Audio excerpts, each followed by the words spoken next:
Hello everyone, I'm Aurora, an English major student from Qingdao University of Technology in China. I'm very glad to be here to introduce Chinese culture based on Hofstede's culture theory. This theory has 6 main dimensions. I will explain these 6 dimensions with examples from my university life. First, I need to explain the 6 main dimensions of this theory to facilitate the following example explanations. The first one is the power distance. It refers to the degree to which society accepts an equal distribution of power. High power distance societies accept hierarchical differences, while low power distance societies pursue equality. The second one is individualism and collectivism. Individualism emphasizes individual goals, while collectivism emphasizes group affiliation. The third one is masculinity and femininity. Masculine societies value competition and achievements, while feminine societies emphasize cooperation and quality of life. The fourth one is uncertainty avoidance. It refers to the tolerance of ambiguity and unknown risks by society. High avoidance cultures rely on rules, while low avoidance cultures are more flexible. The fifth one is long-term orientation and short-term orientation. Long-term oriented societies value future planning, while short-term oriented societies focus on immediate enjoyment.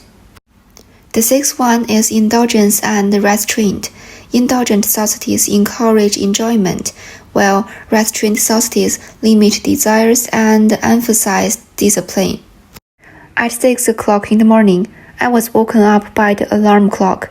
I had no choice but to get out of the warm bed and do morning exercise, although I didn't want to. But I had to go because this was the school's arrangement.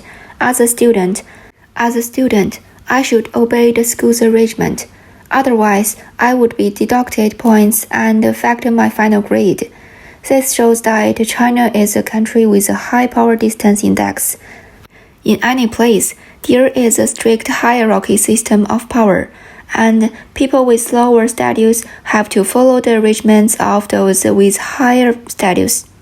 After returning to the dormitory to rest for a while, I was going to work on the group assignment with my classmates.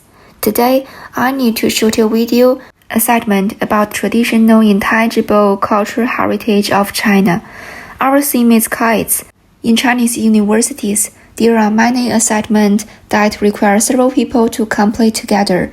We reasonably allocate tasks and then complete the assignment efficiently. This shows that Chinese people have a strong collectivism. This was also reflected in morning exercise, where different people do the same exercise in the same place. Next, to prepare for the final exam, I need to go to the library to study. There are still many empty seats in the library at 7:30, but by 10 o'clock, almost every seat is occupied. Everyone is studying.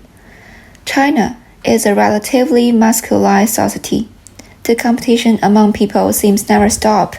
I compete with over 1,000 people through the college entrance examination to come to this school.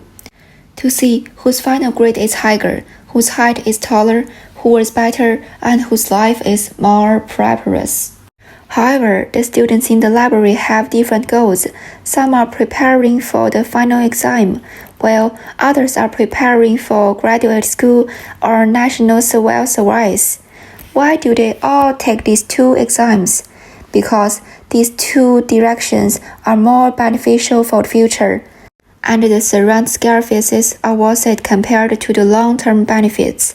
This shows that Chinese people pay more attention to long-term orientation. This also reflects the restraint. The students in the library did not choose to sleep, watch movies, go shopping, but choose to study, which is obviously more tiring.